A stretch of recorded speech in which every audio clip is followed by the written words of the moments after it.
He only knew that the woman's hands were shaking. He only knew that the stack of boxes she was carrying was taller than it had any right to be. Martin Gould was not the kind of man who stopped for things.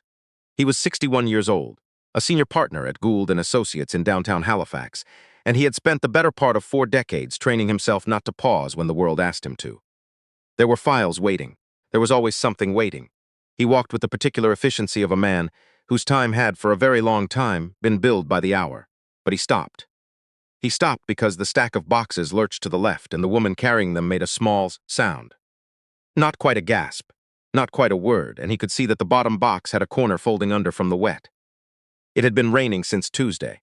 The sidewalk outside the post office on Barrington Street was glazed and dark, and she was trying to push backward through the door with her shoulder while holding everything level, and it was not going to work. He was through the door before he'd made any decision about it. "Let me take some of those," he said. She peered around the side of the stack. She was perhaps 19, maybe 20. She had a university lanyard around her neck and paint on her left sleeve, and the look of someone who had been awake since 5 in the morning and was running on something considerably worse than coffee. "I'm fine," she said, which was clearly not true. "The bottom one's going," Martin said. "The corner, see it?" She couldn't see it. That was the problem. She adjusted her grip and one of the middle boxes slid 6 inches to the right, and she made that sound again, and Martin simply reached in and lifted the top 2 before she could argue further. "Which way?" he said.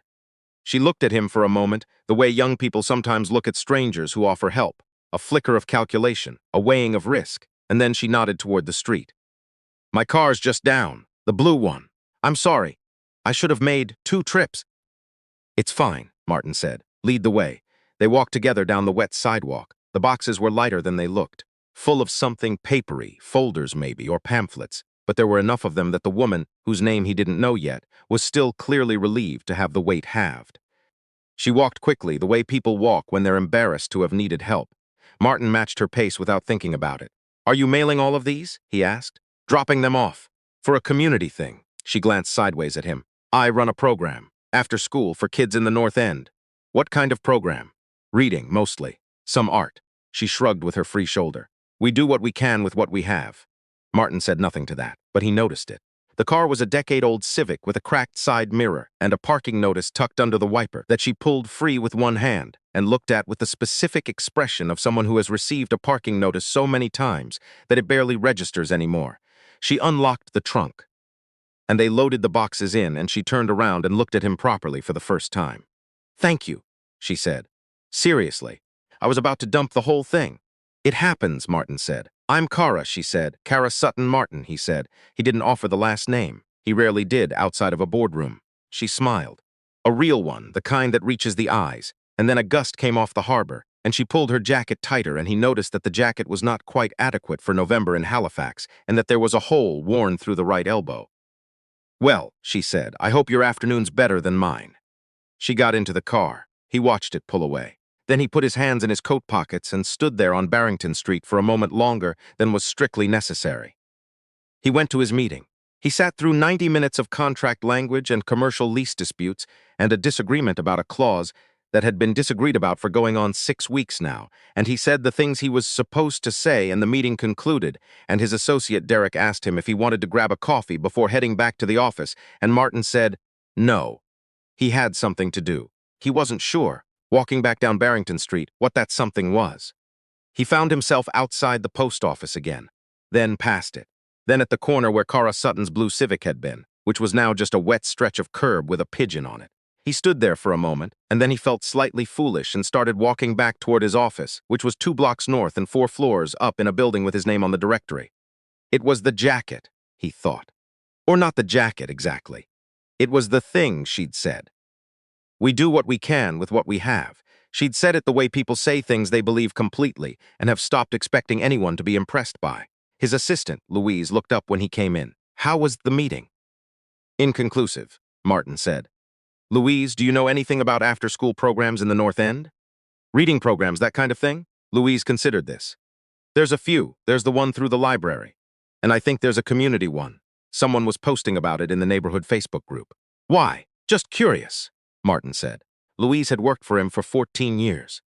She did not appear to believe him, but she also did not press the point, which was one of the reasons she had worked for him for 14 years. He found it himself that evening sitting at his kitchen table with his reading glasses on and a glass of water going warm beside him. Northside Reads. A bare-bones website, the kind built by someone who knew what they wanted to say and had no budget to say it attractively. A photo of children sitting on a gymnasium floor with books. A photo of a mural being painted on a wall. A donation page that had the air of something that had been set up hopefully and visited infrequently. Kara Sutton was listed as the founder and program director. There was a small biography below her photo, the same photo from the website's About page, her in front of the mural, paint on her sleeve. She had a degree in education from Dal, had started the program 4 years ago out of a church basement, had since moved to a community center space that was, as of the current year, not guaranteed to be renewed. Martin read the whole page. Then he read it again. He had been, at various points in his career, a man who sat on boards. He had written checks. He had attended galas and bid on auction items, and his name appeared in the acknowledgement sections of several charitable organizations' annual reports.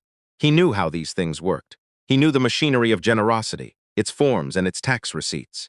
This was not that. This was one woman with paint on her sleeve loading boxes in the rain. He went to bed, and he didn't sleep particularly well, which was not unusual for him these days. And in the morning, he put on his coat and his good shoes, and he walked to the office, and he did not think about Northside Reads until approximately 2:15 in the afternoon, when he was in the middle of reviewing a land transfer agreement and found that he had read the same paragraph 4 times and could not have told anyone what was in it. He put the agreement down. He picked up his phone, and he called the number listed on the website. It rang 5 times and went to voicemail. A slightly harried recording. Her voice, clearly done in one take with some background noise he couldn't identify. "You've reached Northside Reads. We're probably in a session right now. Please leave a message and we'll get back to you as soon as we can." The we was generous, he thought. It seemed, from the website, that the program ran largely on her and 2 part-time volunteers. He left his name and his number and said he was interested in learning more about the program. And he hung up and he went back to the land transfer agreement. She called back 4 days later. "I saw your message, and then I had 3 different things happen, and I kept meaning to call back and anyway. Hi, Martin?" "Yes," he said. "I'm Kara, from the post office." A pause. "The boxes. I remember," he said. "You said you wanted to learn more about the program." She sounded slightly uncertain, the way people sound when they're not sure if a thing is real yet. "Can I ask why? Are you with a foundation or something?" "No," Martin said. "I'm a lawyer." "Oh." Another pause. "Are we in trouble?" He laughed. It surprised him, the realness of it. No, nothing like that. I read about what you're doing. I thought it sounded worthwhile." There was a silence on her end of the line that he couldn't quite read. Then she said, "Do you want to come see it? We run sessions, Tuesday and Thursday afternoons, 4 to 6. You're welcome to come by." He had a standing meeting on Thursday afternoons. He moved it. The community center was on Gottingen Street, a low brick building with a mural on the south wall. His first thought was that it was the same mural from the website, and then he saw that it wasn't. It was newer, larger, more confident, the work of someone who had been practicing. He stood outside it for a moment before going in. Inside, it smelled like gym floor and construction paper, and, faintly, like someone had recently microwaved soup. There were 23 children, which was more than he'd expected. They sat at low tables in groups of 4 and 5, and 2 young women moved between the tables, and Kara Sutton stood at the front beside a whiteboard on which someone had written, "Words." We learned this week, and below it, in various handwriting, a list: hesitate, persevere, luminous, consequence, ember. She saw him come in and raised a hand in acknowledgement and went back to what she was doing, which was crouching beside a boy of about 8 who was frowning at something in a book with great concentration. Martin stood near the door and watched. He watched for 2 hours. He watched the boy with the book slowly, visibly, understand something. The moment it happened was as clear as a light going on, and the boy looked up at Kara and said something, and she said something back, and he looked down again.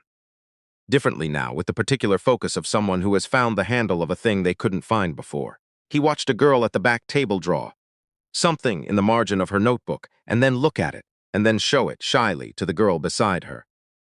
He watched Kara move through the room like someone who had been doing this long enough that it no longer required effort, and yet who was still, clearly, paying attention to every single thing.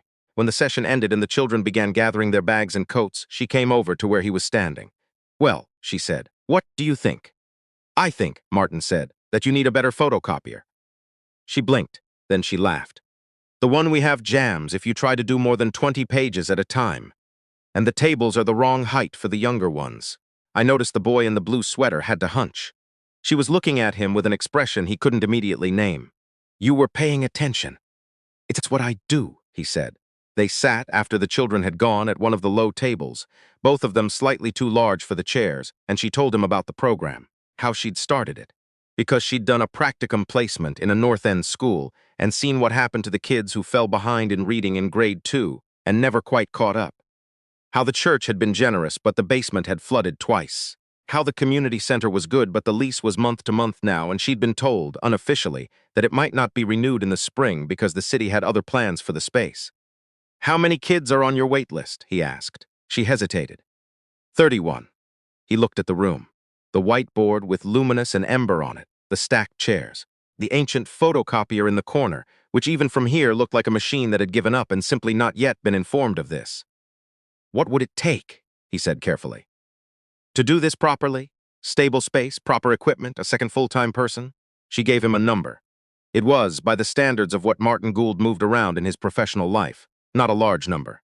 It was, by the standards of what Kara Sutton had access to, clearly an impossible one. "That's per year?" he said. "Yes."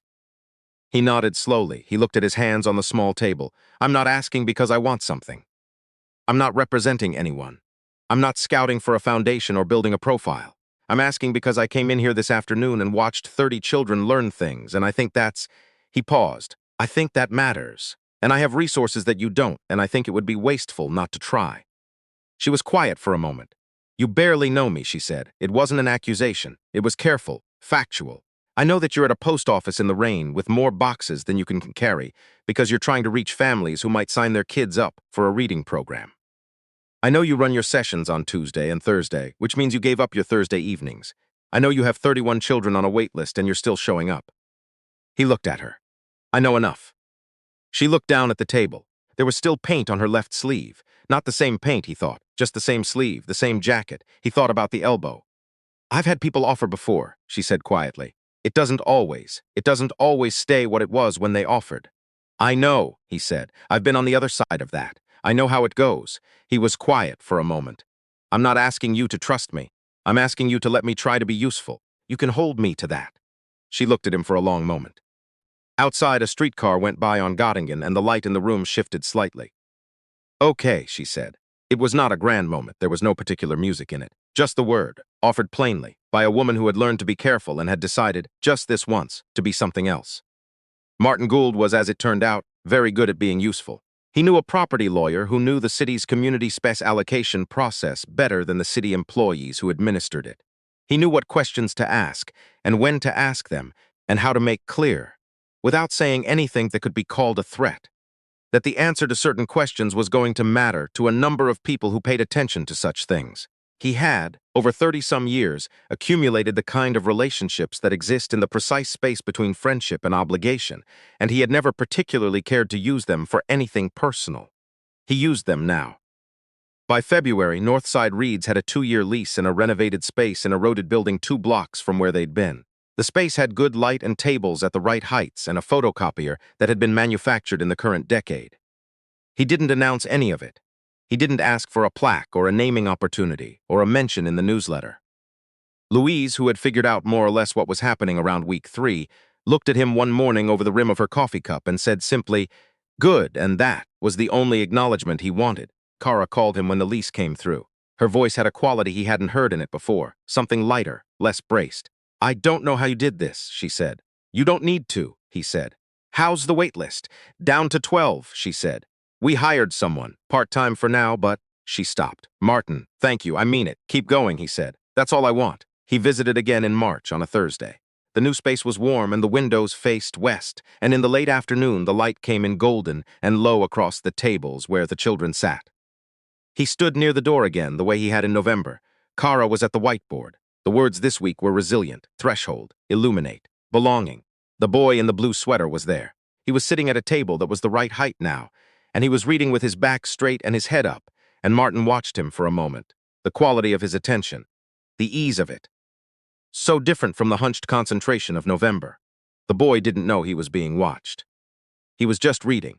Martin put his hands in his coat pockets and felt, somewhere beneath the careful architecture of his professional self, something he hadn't felt in a long time. Not pride, exactly. Not satisfaction. Something quieter than those things and more durable. He thought about a sidewalk on Barrington Street, a stack of boxes in the rain, a corner folding under from the wet, and a moment that could have been nothing, that most people would have let be nothing, that he had decided, almost without deciding, to make into something else. The world doesn't often announce its turning points, he thought. They arrive without ceremony. A door and a person on the wrong side of it, and a stranger who is not in a hurry for once in his life. He stayed until the session ended. He helped stack the chairs.